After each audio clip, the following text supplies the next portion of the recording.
दोस्ती इतनी पक्की हो गई त्रिकुटी में पहुंचते ही जीवात्मा के कि इससे कि ये एकदम बिल्कुल उसका अंग बन गया है। जैसे एक सिक्के के दो पहलू होते हैं, रुपए का यानी एक पहलू अलग होता है, दूसरा अलग होता है, उसी तरह से ये हो गया। तो अब ये जीवात्मा को भी भरमाए रहता है। लेकिन गुरु ने जो रास्ता बताया, गुरु ने जो कहा बताया, उस हिसाब से जब अपने लोग किए और करते हैं तब यह मन रुकने लगता है। तो जिसका मन ये रुक गया यहाँ, उन्होंने पी वो तो भल भल जारी रे। आप समझो कि पिया, मिला, अमृत पान किया। अब इसी तरह से दया लेने के लिए आज चली चला का बेला है।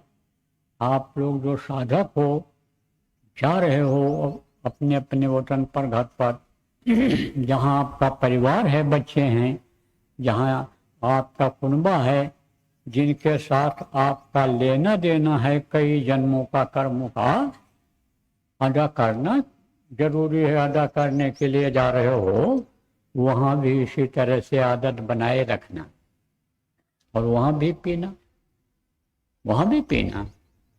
देने वाला तो कहीं भी दे सकता है। जो नए लोग थे उनको कम से कम बैठने की आदत तो बनी।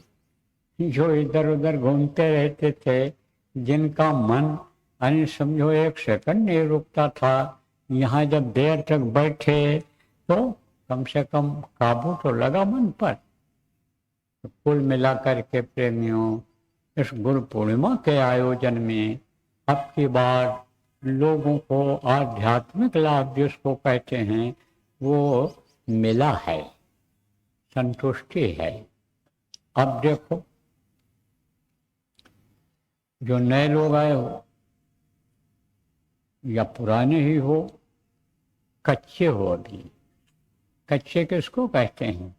जैसे पुराने ही नामदानी है, इसमें बैठे हैं कई औरतें आदमी हैं कि जो बैठाने के बावजूद भी आंख नहीं बंद किए बैठे हैं, इंतजार कर रहे हैं कि बाबा से हाथ जोड़ देंगे और बाबा से अपनी बात कह देंगे, बस हमारी तकलीफ दूर हो जाएगी। अब वो तकलीफ दूर होने वाली नहीं है। ना तो वो बाबा हैं और ना वो अब माहौल है, वातावरण है, और न आपके ऐसे कर्म हैं कि वो खाली हाथ जोड़ने से चल जाएं, खत्म हो जाएं। अब मैं अपने ऊपर अब लेने वाला नहीं। क्यों? क्योंकि रुपया किसी के पास हो जाए कहीं तो आप समझो कि वो चलेगा, वो असर उसी पर रहेगा। ऐसे ही कर्म जो होता है जल्दी खत्म नहीं होता है। कर्म जल्दी जलता नहीं है। कर्मों का जलाना बड़ा मुश्किल होता है। कर्म का ट्रांसफर होता है। ट्रांसफर किसको कहते हैं? बदलाव। जैसे एक जगह से दूसरी जगह, तो आप तो आते थे कर्म को दे के चले जाते थे, अब भोगना हमको पड़ता है, अब भी भोग रहा हूँ। तो भैया अब तो हम माफी चाहते हैं, इसलिए समझ लो, जान लो, नो जो समझ पाते हो कि बाबा क्या क्या बात बोले, दूसरे से समझ लेना, करना तो पड़ेगा ही। बगैर किए छुट्टी नहीं मिलेगी। नहीं अगर समझ पाए हो पुराने लोग तो आज समझा देता हूँ और समझ लो। यहाँ भी न समझ में आएगा तो जहाँ पर साप्ताहिक सत्संग होगा, जहाँ पर यानी प्रचारक कहते हैं कार्यक्रम होता है, वहाँ चले जाना, वहाँ समझ लेना। तो समझ करके करोगे जब, तब कामयाबी मिल जाएगी। देखो कोई दुकान खोले और दुकान न चले तो कहता बंद कर दो, ऐसा भी होता है। बैठते हो और जब बैठते हो तो कुछ नहीं दिखाई पड़ता। माला जपते हो तो आप ठीक से नहीं जप पाते हो, तो कहाँ से वो खुश होंगे? कहाँ से खिंचाव होगा? कहाँ से अनिसंधु की प्रेम पैदा होगा? प्रार्थना करते हो लेकिन प्रार्थना में यानी जो लाइनें लिखी हैं उसको सोच नहीं पाते, समझ नहीं पाते हो, तो अंदर से प्रार्थना नहीं हो पाती है। तो आज हम थोड़ा बहुत आपको बताने की कोशिश करते हैं। हम जो बता रहे हैं उसको आप लोग सुन लो, समझ लो। जो प्रचारक हो, जो समझाने वाले लोग हो सकता है इसमें से कुछ चीज़ें ऐसी हैं कि जो आपको मिल जाएं और आपके समझाने में भी काम हो। तो देखो प्रेमी, आपको बताया गया यह मनुष्य शरीर है, यह मिट्टी के खिलौने की तरह से है, यह किराए के मकान की तरह से है। इसको एक दिन खाली कर देना पड़ेगा, लेकिन ये 84 लाख योनियों में यह सबसे श्रेष्ठ है। देव दुर्लभ है, देवता इसके लिए तरसते हैं। इसको चलाने वाली जो शक्ति है उसको जीवात्मा जिसको कहा गया, उसको बहुत दिन हो गया ठोकर खाते हुए, बहुत दिन हो गया। जैसे किसी राजा का लड़का हो और गुम हो जाए, गायब हो जाए और बदमाशों के हाथ पड़ जाए, तो बराबर उसको तकलीफ झेलनी पड़े, क्योंकि बदमाशों को दया रहती है, दया नहीं रहती है। पैर से मारते हैं, हाथ से मारते हैं। मारते क्यों हैं कि कहीं मार पड़े तो को बोले ना। कहते हैं मारते हैं, इसे दे देते हैं बदमाशों के हाथ, मुझको ले जाओ, इसको ट्रेंड करो। अब वो पैर से मारते हैं, कमरे में ले गए, गुस्से से मारे और गाली गुप्ता दिया और कहते बताना मत किसी से। अगर बता दिया, अपने लोगों में ही बता दिया, वो लड़के जो पकड़ के लाते हैं रहते हैं तो पूछता रहता है किसी ने तुमसे कुछ कहा? नहीं कहा। बता दिया तो और कुटाई करते हैं। कभी देते हैं खाने को, कभी नहीं देते हैं, कभी प्यासा रखते हैं कि कहीं फंस जाए तो समझो कि यानी भागा ही नहीं। तो इस तरह फंसा लेते हैं जाल में अपनी कि पकड़े जाओ तो मार पड़े, जेल जाओ तो मार पड़े। और समझो कि वहाँ यानी तकलीफ शुरुआत में ही, पकड़ में ही शुरू हो जाती है। ऐसे पकड़ में आ गई ये जीवात्मा। किसके? जिसके देश में रहते हैं, काल भगवान के देश में, उनके हाथ में ये आ गई। तो अब आप पे समझ लो, आपको अभी इन्हीं सत्संगों में बताया था कि वो सारा इंतजाम तो कर दिए खाने पीने का ठीक ठाक, लेकिन वो दया करके इनका इंतजाम किया इस शरीर का, लेकिन वो छोड़ते नहीं है किसी को। काल रूप तिनकर मैं भ्राता, सुवर व शुभ कर्म फलदाता। आप पे समझो कि काल रूप में वो रहते हैं और वो सजा देते ही देते हैं। तो ये जीवात्मा यहाँ आई और जब से आई कितने युग बीत गए। सतयुग, त्रेता, द्वापर, कलयुग युग बीत गया और अभी तक अपने प्रभु के पास नहीं पहुंच पाई, अपने घर नहीं पहुंच पाई, उनकी गोदी में नहीं बैठ पाई, उनके पैर को नहीं छू पाई, उनसे लिपट कर पिता का प्यार नहीं ले पाई। कितना युग बीत गया, कितना समय बीत गया। तब जब उन्होंने दया किया, ऐसी ऐसी दशा, दुर्गति ऐसी देखी, ऐसी दशा देख जीवों की, सत्पुरुष ने की दया महान, संत रूप हुए जग में आए, सत्यलोक का पता बतान। तब उन्होंने संतों को भेजा तद्रूप बना करके। तद्रूप किसको कहते हैं? अपना पूरा पावर देकर। जैसे कोई राजा का कर्मचारी हो और जाओ तुमको पावर देता हूँ, तुमको जो देना है जिसको दे दो, जिसको जो जैसा करना है वैसा कर दो, घर बनवा दो, रुपया पैसा दे दो, अनाज पानी दे दो। अब जब हो गया और वो राजा जैसा काम करने लग गया, लोगों ने कहा भैया राजा हैं, ये आदमी है, राजा हैं, ये हमारे राजा हैं, उन्हीं को राजा मान लेता है। तो पूरा पावर दे देते हैं। इसीलिए संतों ने कहा सतपुरुष की आरती संतन की ही दें, और लखना चाहो अलख को तो इन्हीं में लख ले। संतों में ही अलख जिसको कहा गया वो दिखाई पड़ जाता है। तो जब संत आए तो उन्होंने आवाज लगाया, उनकी आवाज में कशिश होती है।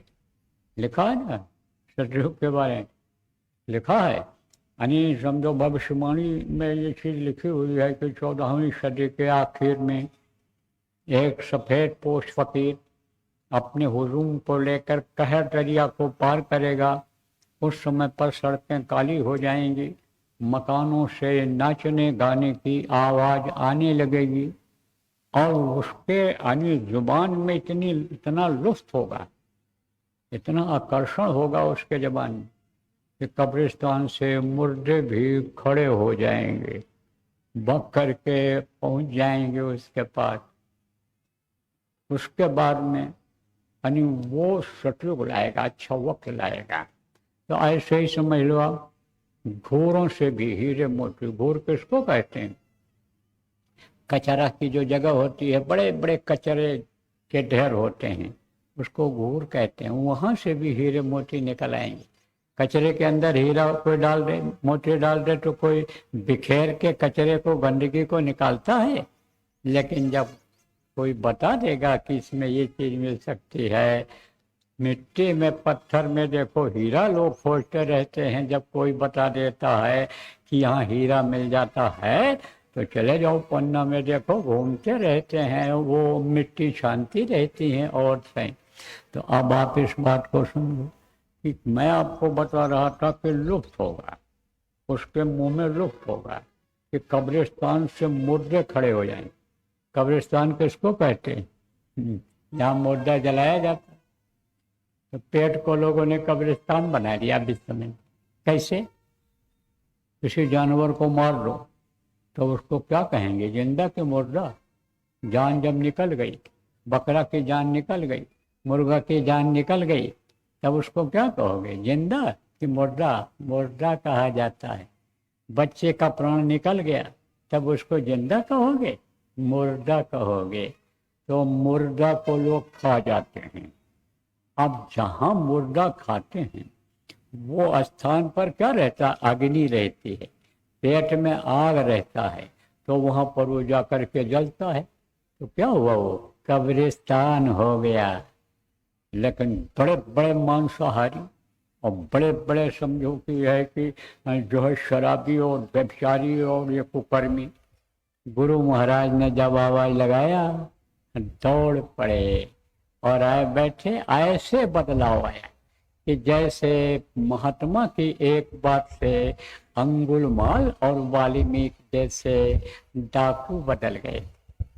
यही तो विशेषता है संतों की, यही तो विशेषता है संत सदगुरु की, यही तो विशेषता है। आज गुरु पूर्णिमा के दिन ये चीज समझने की जरूरत है।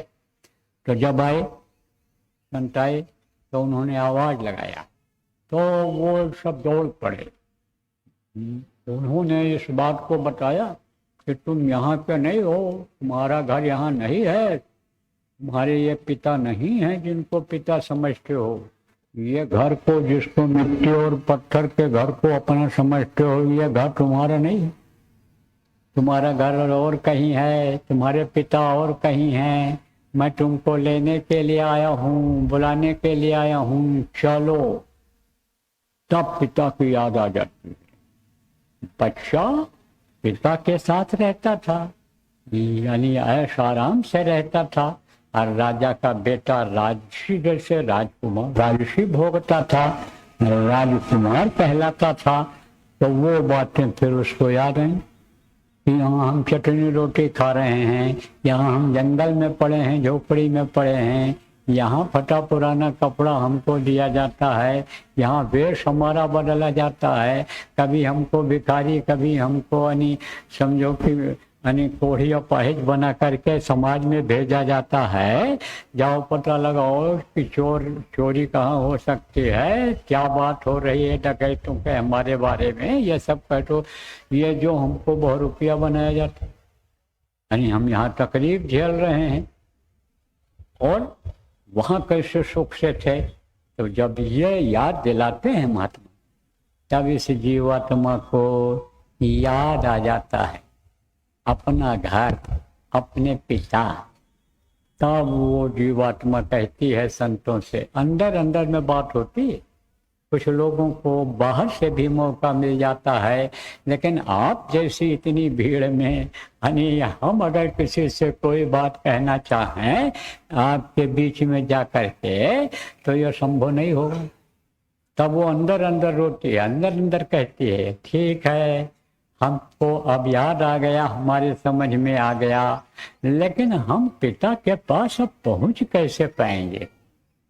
तब संत आश्वासन देते हैं कि हम तुमको युक्ति बताएंगे, उपाय बताएंगे, हम तुमको ले चलेंगे, अपने साथ वहां पहुंचाएंगे, पिता का दर्शन कराएंगे, तुम्हारे उस राजभवन में पहुंचाएंगे, तुमको वो सुख दिलाएंगे, हम वादा करते हैं। अब जल्दी विश्वास कैसे हो? तब फिर ये आत्मा कहती है कि जिस शरीर में मैं हूं, इसमें कष्ट है, इसमें तकलीफ है, इसमें बीमारी है, ये परेशान है, तब अब आप कुछ अगर ठीक करो अपने पावर से, अपनी शक्ति से, तब हमको विश्वास होगा। तब क्या होता है? दया करते हैं, दया करते हैं तो दया से बीमारी जाती है, दया से टेंशन जाता है, दया से गरीबी जाती है, तब विश्वास हो जाता है। देखो प्रेमी, आपको विश्वास हुआ तभी तो आप यहाँ आए हो कि वहाँ से हम खाली नहीं लौटेंगे, कुछ न कुछ मिलेगा ही। और आजमाइश करके बहुत से आप लोगों ने देखा, जो असंभव काम था वो भी संभव हुआ। जब आपने ये संकल्प बना लिया कि ऐसा हो जाए तो हम विश्वास कर लेंगे, हालांकि अब आगे होने वाला नहीं है अगर भजन नहीं करोगे तो, लेकिन हो गया। उस एहसान को आप भूल गए कि हम कटोरा लेकर के मांगते थे, खाते थे इधर उधर, फटा कपड़ा पहनते थे, चप्पल जूता भी नहीं था, और अब ठाट बाट सूट वूट पहन करके मोटर कार में चल रहे हैं। इनकी दया से इनसे मांगा था, गुरु महाराज से हमारे आपने मांगा था, इस चीज को भूल रहे हो? भूल गए? एहसान नहीं भूलना चाहिए, एहसान चुकाना चाहिए। तो प्रेमियों, विश्वास जब हो जाता है तब जीवात्मा उनकी बात को मान लेती है। तब क्या कहते हैं, क्या समझाते हैं कि देखो, संत मत अलग होता है, लोक मत अलग होता है, समाज मत अलग होता है, यानी समझो गुरु मत अलग होता है। लोक मत किसको कहते हैं? जिस एरिया में ये ऐलान हो गया कि पीपल की पूजा परसों होगी, बरगद की पूजा परसों होगी, तो पूरे इलाके में पूजा उस दिन होने लगती है। समाज होता है, समाज किसको कहते हैं? जैसे जाति का समाज है, जैसे आप समझो कि यानी एक एक गांव का समाज है, अब वहाँ का अलग होता है, आप पे समझो वहाँ का अलग होता है, और उनका मत अलग होता है, और संतों का मत अलग होता है। तब कहते हैं देखो, संत मत में 3 चीजें प्रमुख होती हैं, सत्संग, सेवा और भजन। इसको समझाते हैं, जो आप बहुत से लोगों को बार बार समझाया गया है, आज समझाने का मौका नहीं है। मोटी बात समझ लो कि जो सत्संग सुनता रहता है, यानी सत्संग के बगैर जो ज्ञान यानी होने का है नहीं हो पाता, जो नहीं सुनता, बिन सत्संग विवेक न होई, राम कृपा बिन सुलभ न सोई। जो सत्संग सुनता रहता है उसको बहुत सारी बातों की जानकारी हो जाती है, आत्मा परमात्मा की बारे में जानकारी हो जाती है, मनुष्य शरीर के बारे में जानकारी हो जाती है, वक्त के नाम के बारे में, वक्त के गुरु के बारे में जानकारी हो जाती है। तो सत्संग बराबर सुनते रहना चाहिए और सेवा करना चाहिए। जब मालूम हो जाता है सेवा करने से कर्म करते हैं, और कर्म जब तक नहीं करते हैं तब तक कुछ दिखाई सुनाई नहीं पड़ता है, तब तक सुख शांति नहीं मिलती है। कर्म परेशान किए रहते हैं, और कर्म ही जन्म और मरण दिलाते हैं। कर्म जब नष्ट होते हैं तब मुक्ति मिलती है, मोक्ष मिलता है। कर्म जब चलते हैं तब समझो दोबारा फिर माँ के पेट में 9 महीने जेल खाने में बंद नहीं होना पड़ता है। तो वो कैसे होता है? कर्म कैसे करते हैं? सेवा के द्वारा करते हैं। अब आपको थोड़ा बता दें, पारस पत्थर का काम क्या है? लोहे को सोना बनाना। तो ये जो नाम मिला है हमको, आपको गुरु महाराज के जाने के बाद बताया गया है, ये क्या है? यह पारस पत्थर है, पारस पत्थर, जो नाम का उच्चारण किया गया, आप बताया गया बोल करके, उसमें कुछ दिखाई पड़ रहा है, ये अंदर में क्या तत्व है, उसके अंदर क्या गुण है। कहोगे जैसे और नाम लोग बताते हैं, कोई राम नाम बताता है, कोई रामायण नाम बताता है, कोई नमः शिवाय बताता है, कोई हरे कृष्णा बताता है, उसी तरह से तो ये भी नाम बता दिए। लेकिन उसके गुण को जब सुमिरन करोगे, जब ध्यान लगाओगे, भजन करोगे, तब नाम की महिमा समझो। तो हलक करो में नाम बढ़ाई, राम न सके नाम गुण गाई, बताया ना आप, सुमिर पवन सुत सुंदर नाम, अपने बस कर राखो राम। ये लोग क्यों ऐसा किए? तो अब आप ये समझो प्रेमियों के नाम की बहुत बड़ी महिमा, लेकिन ऐसे समझ में नहीं आती। तो पारस पत्थर अन्य पत्थरों की तरह से ही होता है, लेकिन अगर जंग लगा हुआ, जंग जानते हो, ये जो गंदगी होती है, आप समझो वो जमा हो जाती है, पानी ओस लोहे के ऊपर जमा हो जाता है, तो जिसको कोई मोर्चा कहता है, कोई जंग कहता है। अगर जंग लगा हुआ है तो पत्थर से छुआओगे तो सोना नहीं बनेगा, पत्थर से जब लोहा छुएगा तब सोना बनेगा। और लोहे को तो उसने ढक दिया ऊपर से, मिट्टी लगा दो, गोबर लगा दो पत्थर पर और छुआओ तो नहीं सोना बनाएगा। ऐसे ही ये यानी सार शब्द पे छोटी, यानी समझो कि जैसे चुंबक सार को यानी छोट ले उठाए, सार शब्द ऐसे उठाता है। कौन शब्द? वो जो ये नाम रूपी शब्द है, यानी शब्द रूपी नाम है, ये तो जीवात्मा को छोटे ही ऐसे उठा लेता है, खींच लेता है अपनी तरफ, कि जैसे चुंबक होता है और सुई होती है, जैसे नजदीक ले जाओगे चुंबक को, सुई को अपनी तरफ खींचता है, ऐसे ही ये खींच लेता है, अपने में मिला के ले जाता है ऊपर। लेकिन सुई के ऊपर अगर मिट्टी गोबर लगाए हुए रहो, गंदगी लगाए हुए रहो, कपड़ा कागज लगाए हुए रहो, तो वो खींचेगा? नहीं खींचेगा। तो उसी तरह से आप ये समझो कि गंदगी लगी हुई, उसको साफ करना जरूरी है। जीवात्मा के आंखों के सामने जो ये कर्म लगे हुए हैं, कर्मों का चफीरा पहाड़ जो खड़ा हुआ है, जो गंदगी का कूड़ा लगा हुआ है, यानी मोटा दीवार लगा हुआ है, वो सेवा के द्वारा कटेगा, सेवा के द्वारा जाएगा। तो सत्संग, सेवा और भजन, भजन अगर कर ले गए तो सारा संकट दूर हो जाएगा। तो सत्संग, सेवा और भजन ये प्रमुख है। और क्या प्रमुख है? प्रार्थना, सुमिरन, ध्यान और भजन, ये प्रमुख है। और क्या प्रमुख है? अच्छा, इसको करने के लिए पहले समझ लो, फिर अब क्या करना रहेगा आगे वो बता देता हूँ संक्षेप में थोड़े में समझा देता हूँ आपको।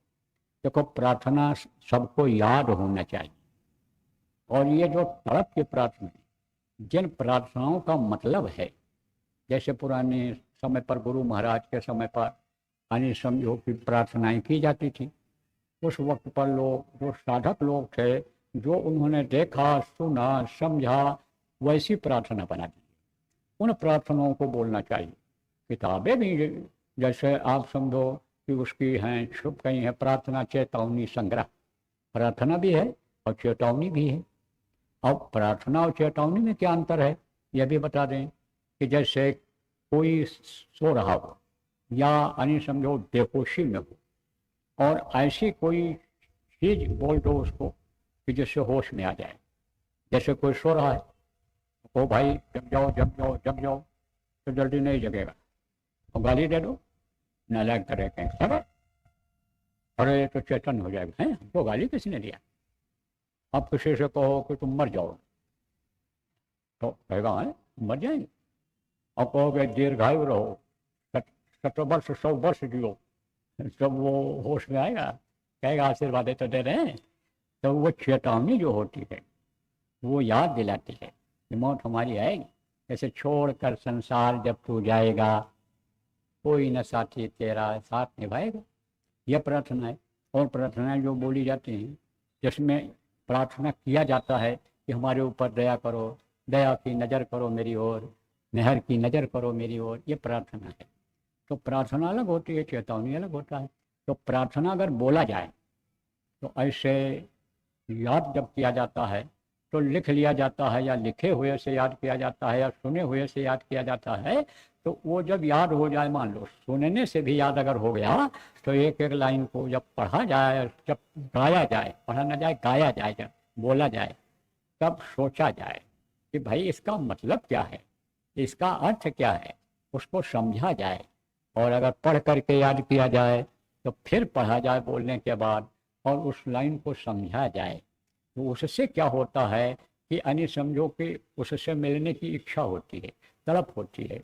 जैसे ये जितने भी सिनेमा होते हैं, और जितने भी समझो कि ये आजकल जिस्म से यानी मोहब्बत करने वाले, शरीर से प्रेम करने वाले होते हैं, उस प्रेम को यानी समझो कि यानी एक तरह से बर्बादी वाला ही माना जाता है? जैसे yellow we love, lake of sorrow and misery, वो से वो सन ऑफ टीयर, वी से वैली ऑफ डेथ। तो यह सब मतलब अंग्रेजी जो लोग पढ़े हो समझते हो इस बात को। ऐसे ही आप ये समझो कि वो अंदर में उससे भाव पैदा होता है, वो होता है। तो प्रार्थना ऐसी बोलनी चाहिए कि जिससे उस मालिक से मिलने की तड़प जग जाए, याद हो जाए, उससे मिलने की इच्छा पैदा हो जाए, एक माहौल अपने अंदर का बन जाए कि भाई प्रार्थना बोलने के बाद हम जब सुमिरन करेंगे तो इन्हीं को याद करेंगे, इधर उधर और कुछ नहीं सोचेंगे, इधर उधर हमारा मन न जाए, ऐसी कोशिश करेंगे। तो प्रार्थना याद होनी चाहिए और प्रार्थना करना चाहिए। जैसे मैंने बताया कि दुकान नहीं चलती है तो बंद नहीं कर देना चाहिए, उसका उपाय खोजना चाहिए। और दुकान क्यों नहीं चलती है इस पर ध्यान देना चाहिए। ये नहीं कि सुबह 6 बजे दुकान खोलने का है और आप 9 बजे दूध की दुकान, ब्रेड की दुकान खोलते हो, जरूरी चीज़ों की दुकान खोलते हो, तो उस समय तो खरीद करके लोग लेकर खाकर दफ्तर चले जाते हैं, तब दुकान कैसे चलेगी? तो ये सोचना चाहिए, पूछना चाहिए, जानकारी करना चाहिए। तो ये उपाय है सब कि भजन जिससे बने, ध्यान जिससे लगे। तो अब आप ये समझो प्रार्थना जो याद करो, तो उसको आप समझो कि यानी मनन करो, और फिर उस वक्त पर जब प्रार्थना बोलो तो बीच में और किसी को न रखो। बीच का मतलब क्या होता है? जो ये दुनिया के बारे में सोचते हो, दुनिया के सामान के बारे में सोचते हो, प्रार्थना बोलते जाते हो और सोचते रहते हो प्रार्थना करके, और फिर जो है सुमिरन भजन करके, और हम फिर गाड़ी निकालेंगे, सफाई करेंगे, और फिर उसके बाद बैठ करके दफ्तर जाएंगे, हम खेत में जाएंगे, खलिहान में जाएंगे, दुकान खोलेंगे, वो प्रार्थना करते हुए भी सोचते रहते हो। चूँकि लाइनें जो है रट गई हैं, तो जब रट गई तो बोलते रहोगे, मुँह से बोलोगे, जोर से भी बोलोगे, लेकिन मन नहीं रुकता है। मन वहीं लगाओ जिसकी प्रार्थना करो। तो संत मत में सबसे पहले गुरु से प्रार्थना की जाती है, गुरु को याद किया जाता है। तो जो भी प्रार्थना बोलो प्रेम, गुरु को याद करो, गुरु को सामने रखो, आंखों के सामने ऐसे रखो, दोनों आंखों के, और आंख बंद करके करो। गुरु जब मौजूद हो तो चाहे आँख खोल करके ही उनका चेहरा देखते रहो, लेकिन गुरु अगर मौजूद न हो वहाँ पर, तो आँख बंद करके गुरु का ध्यान करके, गुरु का ध्यान कर प्यारे बिना इसके नहीं छूटना, नाम के रंग में रंग जा, मिले तो धाम नहीं जपना। तो इस तरह से प्रार्थनाएं बोली जाती हैं। तो ये प्रार्थना गुरु महाराज भी बोलते थे, लेकिन एक बार हमी से कहा यह प्रार्थना तुम लोगों के बोलने की नहीं है, इसको मत बोला करो। हमने कहा सबको मना करते हैं, सबको मना कर दो। यानी समझो ये प्रार्थना, यानी समझो कोटिन पूरा चांद सितारे रोम रोम, एक प्रार्थना वो है, इसको दोनों को रोक दिया। कहा तुम लोग इसको सुनो, ये तुम्हारे समझने की है, तब से नहीं बोले हम। लेकिन उन लाइनों को उदाहरण देकर समझाने में कोई दोष नहीं है। यह भी आपको बता दें, साधक ने पूछा कि ये प्रार्थना हम बोलें कि ना बोलें। गुरु महाराज ने कहा उसी से पूछ लो। किससे? हमसे। अब आप सोचो, उसने फ़ोन किया मुझे, काफ़ी दिन पहले की बात है। तो हमने कहा तुम क्या सोच रहे हो, जब गुरु महाराज ने मना किया था। बोले गुरु महाराज ने कहा उनसे पूछ लो। तो हम कहें फिर हम कैसे कहेंगे? फिर हमने कहा फिर हम कैसे कहेंगे, जब गुरु महाराज ने हम ही से कहा और मना कराया था, तो हम कैसे कहेंगे? तो अब आप इस बात को समझो कि ध्यान लगाओ, गुरु का ध्यान लगा करके तब प्रार्थना बोलो, तो प्रार्थना कबूल हो जाएगी। जिससे प्रार्थना करोगे, जिसके प्रार्थना करोगे, वो आपको देखेंगे, और देखेंगे तो समझेंगे कि हमको कोई याद कर रहा है। तो प्रार्थना करो, भजन न बने, ध्यान न बने तो बैठ के प्रार्थना करो। भजन ध्यान से पहले भी समय है तो प्रार्थना करो, देखो प्रार्थना शिविर लगाई जाती है तो भी प्रार्थना पहले किया जाता है, और आप साप्ताहिक सत्संग में भी ध्यान भजन में जब बैठाते हैं तो प्रार्थना करते हैं, सत्संग होता है तो भी पहले प्रार्थना करते हैं, समाप्त होता है तो भी प्रार्थना करके और फिर उठते हैं। तो प्रार्थना जरूरी है, सबको याद होना चाहिए। या नहीं एक कान से सुने दूसरे कान से निकाल दिया, तब फिर उसी तरह से होगा। एक आदमी ने पूछा तुम्हारी यानी समझो कि तुम अपनी गाय को क्या देते हो खाने को? बोले गाय को हम क्या खाने को देते हैं, हम तो उसको छोड़ देते हैं और जाती है घास खाकर चली जाती है। तब बोले तो तुम्हारी गाय तुमको क्या देती है? बोले हमको वो क्या देती है, हमको कोई दूध देती ही नहीं। अरे क्यों नहीं दूध देती है, क्या देती है आखिर? तो कहा कि हमको तो बस वो बांधने देती है और छोड़ने देती है। क्या समझे ना, कि जिसको जिसके साथ जैसा करोगे वो वैसा ही तो वो भरोगे, वही तो मिलेगा। बोगे आप यानी लगाओगे पौधा किसका? बबूल का, तो आम कहाँ से खाए, आम कहाँ से खाओगे? तो आप समझो कि प्रार्थना जरूरी है। और दूसरी चीज क्या है? सुमिरन। सुमिरन किसको कहते हैं? माला जपने को सुमिरन कहते हैं। जाप अलग होता है, रामायण नमः शिवाय नमः जाप लोग करते हैं, जय गुरुदेव नाम का जाप होता है, लेकिन वो जाप अलग होता है। उसमें रूप को लोग नहीं याद करते हैं। क्यों नहीं याद करते? क्योंकि रूप देखे ही नहीं। अब मान लो राम राम राम राम राम राम जाप जाप करते हैं, नमः शिवाय नमः शिवाय नमः शिवाय जाप करते हैं, तो शिव जी को देखा किसी ने? राम किसी को दिखाई पड़े? फोटो को भले मान लें, और फोटो भी कोई भी बनकर बढ़िया बैठ गया शंकर जी, तो उसी का फोटो लोग खींच लेते हैं, कहते हैं ये फोटो बढ़िया रहेगा, कैलेंडर में बिकेगा, खूब बड़े सुंदर लग रहे हैं, ये विष्णु भगवान राम भगवान या शंकर जी बहुत सुंदर लग रहे हैं। अब ये समझो कि रूप आपको बताया गया नाम का, सूरज का, चंद्रमा का, इनका उनका, उनको सब देख सकते हो। जो ये बताए गए रूप, इनको देख सकते हो, इनका ध्यान कर सकते हो। तो जिनके यानी समझो नाम को जपा जाता है, उनके रूप को देखने का मौका रहता है। इसलिए ये जाप नहीं है, ये सुमिरन है कि जिसके नाम को लो आप, उसके यानी समझो रूप को याद करो, ये है सुमिरन। सुमिरन से फायदा क्या होता है?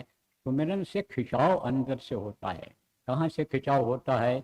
ये जीवात्मा यहाँ बैठी हुई है, इसका जो प्रकाश है, जो रोशनी है, वो कहाँ जाता है, कहाँ तक जाता है, ताकत कहाँ तक जाती है?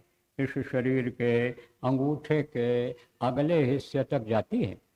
तो जब आप ध्यान लगाओगे, आप समझो कि जब ध्यान लगाओगे, सुमिरन में ध्यान लगाओगे, जिसका नाम लोगे उसी के रूप को जब याद करोगे, तब आप और कोई चीज याद कर पाओगे? नहीं याद कर पाओगे। फिर आप भूल जाओगे खाने को, फिर आप भूल जाओगे पानी पीने को, फिर टट्टी पेशाब के लिए आप भूल जाओगे। तो उधर से मन हटा कि नहीं हटा? अब मन और जीवात्मा एक साथ लगे हुए हैं, तो जब मन हटा तो जीवात्मा भी खींच करके ऊपर की तरफ आई। ध्यान में भी ऐसे होता है कि एक जगह पर टिकाते हैं तो वो नीचे से ऐसे खींचता है, ऐसे सुमिरन में भी ये होता है कि नीचे से ताकत खींचती है और ऊपर की तरफ आती है, सिमटाव होता है। तवज्जो यानी उधर का ऊपर का होता है, नीचे का तवज्जो नहीं होता है, ऊपर का तवज्जो होता है। तो उल्टा नाम जपत जग जाना, वाल्मीकि भय ब्रह्म समाना। उल्टा उन्होंने, उल्टा मतलब ये नहीं है कि मरा मरा मरा मरा मरा मरा मरा याद किया तो राम राम राम राम याद आ गया। उल्टा का मतलब उलट करके, उलटता है सुमिरन करे, स्वामी संग मिलाए, कबीर धारा अगम की, सतगुरु रही बताए, उलटता है सुमिरन करे, स्वामी संग मिलाए। मतलब समझा दें आपको, कबीर साहब ने कहा वो अगम की धारा, कौन सी धारा? यही शब्द की धारा, किसी से सारी रचना हुई है तो वो शब्द अगम का है, ऊपर से आया, अलग आगम अनामी जिसको कहते हैं। कबीर धारा अगम की, सतगुरु दई लखाए, सतगुरु ने बता दिया, सतगुरु दई बताए। जो सतगुरु मिले हमको आपको, गुरु महाराज जैसे गुरु मिले, उन्होंने बता दिया, समझा दिया, अब ये चीज़ समझ में आ गई। तो वो अगम की धारा है, सतगुरु नहीं बताए। सतगुरु ने क्या बता दिया कि इस तरह ध्यान लगाओ, इस तरह से सुमिरन करो, तो वो धारा यानी नीचे तक आ रही है, ऊपर से आई है और यहाँ पर थोड़ी देर रुकी है। जैसे बताया आपको सत्संग में कि जगह जगह पर रुकती हुई आई है, ऐसे ऊपर से वो धारा आई है और इस पिंडी शरीर में ऊपर के हिस्से में यहाँ रुकी हुई है यहाँ पर, और उसके बाद फिर नीचे आई है। तो अंगूठे तक है वो धारा, अंगूठे तक। तो कबीर धारा अगम की और सतगुरु रही लखाए और उलटता है सुमिरन करे। स्वामी संग मिलाए। इधर से उलट दो उसको, इधर से तवज्जो दे दो, इधर से खींच दो, तो वो स्वामी से मिला देगी। वही धारा यानी स्वामी से मिला देगी। वही शब्द जब प्रकट हो जाएगा अंतर में, वो प्रकट जब कर देगा अंतर में, तो यानी समझो कि प्रकाश हो जाएगा, रोशनी हो जाएगी, और उसमें यानी शब्द मिल जाएगा खोजने पर, और फिर पकड़ में आ जाएगा, निकल जाएगी, स्वामी से मिला देगी। और बता ना, अंग्रेजी पढ़े हुए लिखे लोग बैठे हो तो जीओजी डाग, डाग माने कुत्ता होता है, और पलट दो उधर से पलट के पढ़ो तो जीओडी गार्ड हो जाएगा। ऐसे हो जाता है, ऐसे हो जाती है।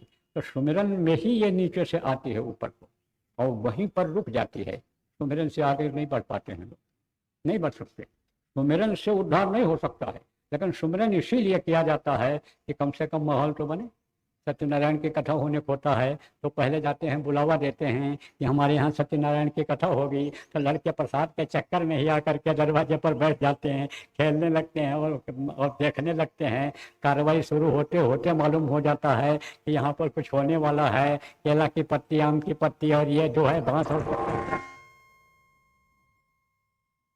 क्या क्या चीजें जिनकी जरूरत पड़ती है, उसको जब इकट्ठा लोग करने लगते हैं तब उसका माहौल बन जाता है कि कथा सुनो, इसमें क्या लिखा है। इसके बाद में फिर प्रसाद मीठा दे देते हैं कि जाने रहो, अब जब कहीं शंख बोलेगा तब तुम पहुंच जाना, तुमको मिलेगा। और कथा का जब बुलावा हो जाए बैठ जाना, सुनने को मिलेगा और कुछ सीखने को मिलेगा, जानने को मिलेगा। तो एक माहौल इससे बन जाता है, इससे कोई चीज मिलेगी। और मिलेगी क्या, आखिर में इसका क्या परिणाम होगा, वही जो मीठी चीज, पनीरी, चना मिर्च और केला और ये मेवा और क्या क्या चीजें जो मंगवाते हैं पंडित जी लोग, उसी को बंटवा देते हैं। फल मिलेगा, इसका फल मिलेगा, तो माहौल बनता है इससे। अब काम किससे होगा, भजन से होगा। देखो ज़्यादा विस्तार बताने का समय नहीं, बहुत बताया गया सुमिरन के बारे में, पूछ लेना, पुराने लोगों को याद होगा, यूट्यूब पर भी तमाम पड़ा है। और भी बहुत से लोग सुमिरन के बारे में जो संताएं हैं, लिखे हैं, बताए हैं। जो विद्वान हो आप लोग, किताबों को पढ़ते रहते हो, उलझना उसमें मत, लेकिन मतलब की चीज़ को निकाल लो जो मिल जाए। और पुराने जो संत हुए हैं उनकी बातें जिस किताब में लिखी हुई हैं, पुरानी लिखी हुई किताबें अगर मिल जाएं तो उसमें सही चीज़ कुछ आपको मिल सकती है। बाद वाले एडिशन में, बाद में जो छपी है,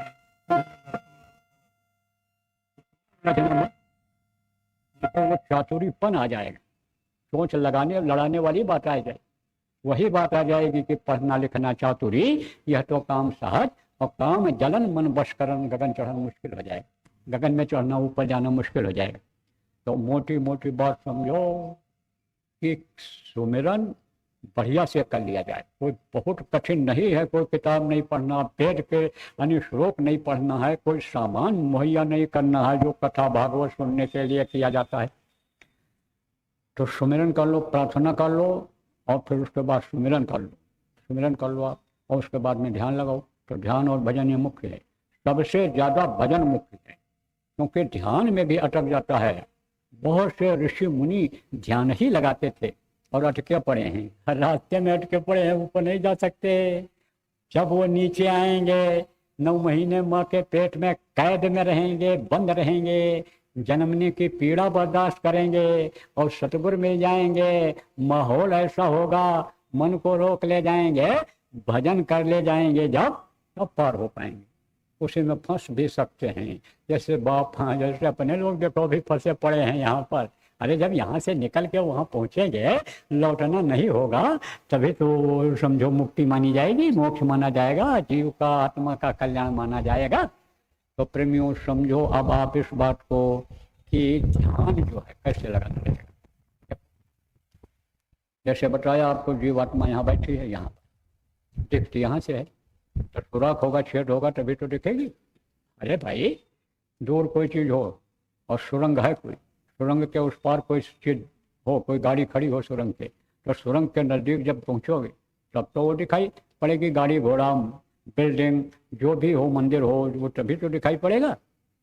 अरे वो बायोस्कोप दिखाते थे पहले कि ये बायोस्कोप देखो, ये आगरा का ताजमहल है, ये देखो यानी वहाँ की ये चीज़ है, तो उसके जो वैसे आँख लगाते थे तब दिखाई पड़ता था।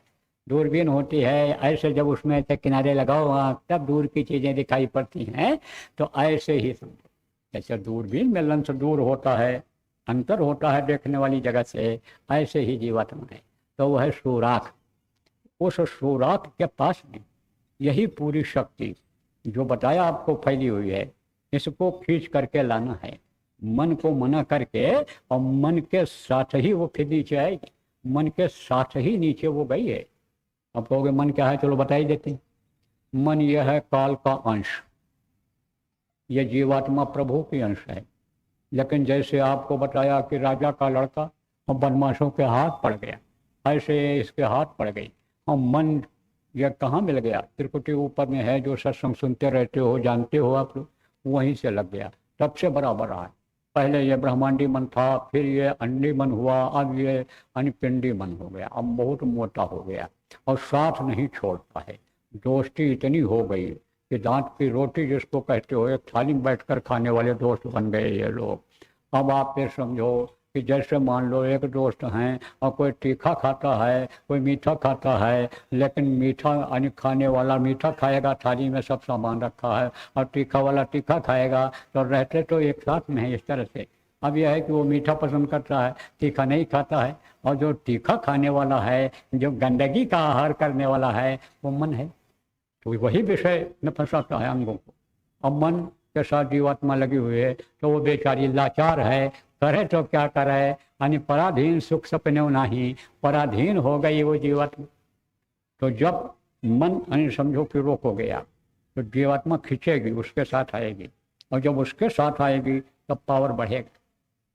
अब आप ये समझो कि जीवात्मा और यानी समझो उसका स्थान एक है, एक ही जगह, जैसे सतपुरुष एक ही जगह है, उनकी जो धारा है, उनकी जो छाया है, उनका जो प्रकाश है, वो सब पर पड़ता है, सब लोगों के धनियों पर, सब लोगों के जीवों पर, मृत लोक के सभी जीवों पर, जंतुओं पर, पेड़ पौधे पक्षियों पर उनकी नज़र पड़ती है, वो धारा पड़ती है, और उसी से ये सब जिंदा हैं, उसी से ये हरे भरे हैं, खड़े हैं, उसी से चलते फिरते हैं, लेकिन वो वहाँ बैठा हुआ है ऊपर, वहीं से दया दे रहा है। ऐसे ही जीवात्मा ये यहाँ बैठी हुई है, इसका प्रकाश, इसकी रोशनी और इसका पावर जो है नीचे उतरता है। तो वो किस पर पड़ती है जीवात्मा साथ होने के नाते, उसका जो अक्ष है, उसका जो पावर किस पर पड़ता है, उस पर पड़ता है मन के ऊपर। और मन किस तरह